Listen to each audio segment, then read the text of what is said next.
Morning, আমার নতুন আরেকটি ব্লগে তোমাদের অনেক অনেক স্বাগত। দেখো, সকালবেলা ছেলেকে রেডি করে দিয়েছি ওদের এই উইন্টার ভ্যাকেশনের পরে আজকে ফার্স্ট স্কুল। তো প্রচণ্ড ঠান্ডা, বাইরে তো খুব কুয়াশা, ভাবতে পারছি না যে কেমন করে যাবে স্কুটিতে, খুব ঠান্ডা লাগবে, এমনিতে সর্দি লেগে গেছে। আর এই যে আমার প্রতিদেব এখন উঠলো, 1:30 বাজতে চললো, তো লেট হয়ে যাবে। তো চলো দেখতে থাকো আজকের ব্লগটি, আশা করছি তোমাদের খুব ভালো লাগবে। না কেন, তারপরে দেখো ছেলেকে রেডি করে দিয়েছি, আর প্রচণ্ড কুয়াশা, এই কয়দিন আর কুয়াশা ছিল না, যে স্কুলটা শুরু হয়ে গেল বাস কুয়াশা শুরু, প্রচণ্ড ঠান্ডা। তো মাস্ক পরিয়ে দিতে যাচ্ছি কিন্তু ও পরছে না, আর টুপি পরেও আবার সে পরা যাচ্ছে না হেলমেটটা, তো হেলমেটটাই পরিয়ে দিলাম যাতে নাকে মুখে হাওয়াটা না লাগে। আর টুপিটা হাতে নিয়ে গেল, স্কুলে নেমে তারপর টুপিটা পরে নেবে। আর এই যে রবিবারের বাজার করে নিয়ে এসছে দেখো, ওগুলো রবিবার দিন বিকেলে নিয়ে আসে, তো সেগুলো আর রবিবারের দিন ঢালা হয় না। তো সেই বাজারগুলো মানে সোমবার দিন রান্না করার সময় বাজারগুলো করে নিই ঠিক মতো, যে যে জায়গা থাকে সেগুলো ফ্রিজে রেখে দিই, সব কেটে কুটে পরিষ্কার করে নিচ্ছি। তো অনেকটাই সময় লেগে যায়। দেখো একদম বড় এক ব্যাগ ভর্তি বাজার, এমনি ক্যারি ব্যাগ ভর্তিও আছে, ওগুলো রেখে দিয়েছি এমনি সবজির ঝুড়ির মধ্যে। তারপরে দেখো আমার সোনামা এদিকে ঘুম থেকে উঠে কি শুরু করে দিয়েছে দেখেছো, কি খাচ্ছে মুড়ি, আর মোবাইলে ভিডিও করছে, মোবাইলটা নিতে যাচ্ছে। তারপরে দেখো অনেক কিছু রান্না করেছি নিরামিষ, সেটা তোমাদের দেখানো হয়নি। আর এটা হচ্ছে শুটকি মাছ, আমি শুটকি মাছ রান্না করলে এটা একটু হালকা একটু গুঁড়ো গুঁড়ো করে নিই, তাহলে ভালো হয়। তারপরে দেখো যে ভেজে নিচ্ছে একদম সুন্দর লাল লাল করে। আর পেঁয়াজ কলি, ফার্স্ট টাইম আমি পেঁয়াজ কলি দিয়ে শুটকি মাছ রান্না করছি। অল্প আলু বেগুন দিয়েছি, আর এই যে রসুনটা না কেমন কাঁচা কাঁচা গন্ধ লাগে, তার জন্য আগে আমি ভেজে নিই। আর পেঁয়াজ অনেকটাই কেটে নিয়েছি, 2-3টে টমেটো কেটে দিয়েছি। আর এই যে পেঁয়াজ কলি 1 সপ্তাহ হয়ে গেল। আর ধনেপাতা নিয়ে এসছে, এগুলো সব গুছিয়ে রাখবো, ভাবছি ধনেপাতা চাটনি করব কিনা। আর নিরামিষ করেছি সজনে আলুর ঝোল, মা করেছে এটা। আর কি বলে ছোলা কচু করেছি, আর হচ্ছে শাক করেছি বিভিন্ন রকমের, বথুয়া শাক করেছি, কাটা শাক আর পালং শাক, 3। তো এখন বাড়িতে এসে এই যে গরম হচ্ছে, আর এই যে চা হচ্ছে। এটা গরম পাপা, গরম, প্রচন্ড ঠান্ডা পড়েছে। কোনটা মা? দেখো আমার সোনা মা সন্ধেবেলা ঘুমিয়েছে, আবার এই যে উঠে পড়েছে, দেখেছো? তো আমি ভেবেছিলাম যে আর উঠবে না, ঘুমের মধ্যে খাইয়ে দেব, কিন্তু কে শোনে কার কথা। আমার সোনা মা তো উঠে পড়েছে এখন ঘুম থেকে, এখন একটু মায়ের আদর খাচ্ছে।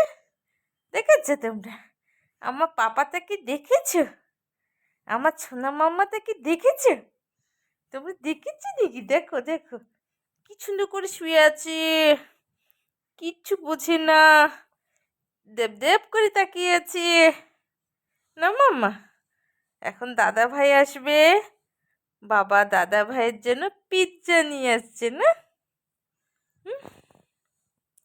দেখো মশারি টশারি টানিয়ে দিয়েছি, আমি ভেবেছিলাম তো আর উঠবে না, সুন্দর করে ঘুম পাড়িয়ে দিয়েছিলাম। গন্ডগোলটা হয়েছে, হিসু লেগেছিল। এবার প্যাম্পার্স পরানো হয়নি, বাসের জন্য উঠে পড়েছে আমার মনে হয় আর কি। না হলে দেখো এখন বাজে 9:30, তো এখন তো উঠে পড়ার কথা না, সেই 3টের সময় ঘুম থেকে বলে উঠেছে। আজকে দিনে একবার ঘুমিয়েছে, তো এখনও ঘুমের ভাবটা অতটা কাটেনি, কিন্তু আবার ঘুমোচ্ছেও না। খিদে পেয়ে গেছে বোধহয়, তোর বাবাকে বললাম নিচের থেকে গরম জলটা নিয়ে আসতে, তারপর এখন ওকে খাইয়ে দিই, দেখি যদি আবার ঘুমোয়। আর মা গেছে সৎসঙ্গে, আবার ভাত করতে হবে। আর ওর দাদাই এসছে, দাদাইকে আবার চা দিতে হবে। তো চলো দেখতে থাকো ব্লগটি। আর আজকে রান্নাবাড়ি না অনেক কিছুই আছে, সেরকম রাতে শুধু ভাত করলে হয়ে যাবে। আর সন্ধেবেলা দেখি মা পরোটা করেছে, তো দুধ চা করেছি, আর পরোটা সেই সুন্দর, মানে এত ভালো লেগেছে, আমার খিদে খিদেও পেয়ে গেছিলো। আর কালকে আছে হচ্ছে আমাদের ঠাকুরের পিকনিক ওখানে, মানে মন্দিরে। তো মন্দিরে ওখানে মা বলছিল তোমাদের নাম দেব, আমি বললাম দিতে হবে না, বাচ্চা নিয়ে যাওয়া আসার ঝামেলা। তো চলো। তারপরে দেখো, অনেক দিন ধরে বলছি যে আমার মোবাইলের আমি অনেক কিছু কাজ করতে পারি না সময়ের অভাবে। তুমি একটু শিখিয়ে দাও। কে কার কথা শুনে? তো বরমশাই এই যে বসেছে থাম্বনেল বানানোর জন্য। তো থাম্বনেল বানানো কি করে করতে হয় সেটা শেখানোর জন্য বসেছে। শুটকি মাছ করেছিলাম পেঁয়াজ কলি দিয়ে। তো আর ছেলের আবদার, আমি যখন বাড়িতে এসেছি তখন থেকেই আবদার, মা আমার জন্য পিৎজা এনে দাও। এবার ওর বাবাকে বললাম, তোর বাবা অনেকটাই লেট করেছে, তখন ও টিউশনি চলে গেছে। তো পিৎজাটা এনে দিয়েছে, ও আসার সাথে সাথে পিৎজা নিয়ে বসে খেয়ে নিয়েছে। এবার প্রচণ্ড ঠান্ডা ছিল, আমি বললাম তুমি আমাকে কেন বললে না, আমি গরম করে দিতাম। এবার পুরো পিৎজাটা পুরোটা খাইনি, ওর বাবা এক টুকরো খেয়েছিল, আমাকে বলছিল খাওয়ার জন্য, আমি খেলাম না আর কি, আমার অতটা পছন্দ না।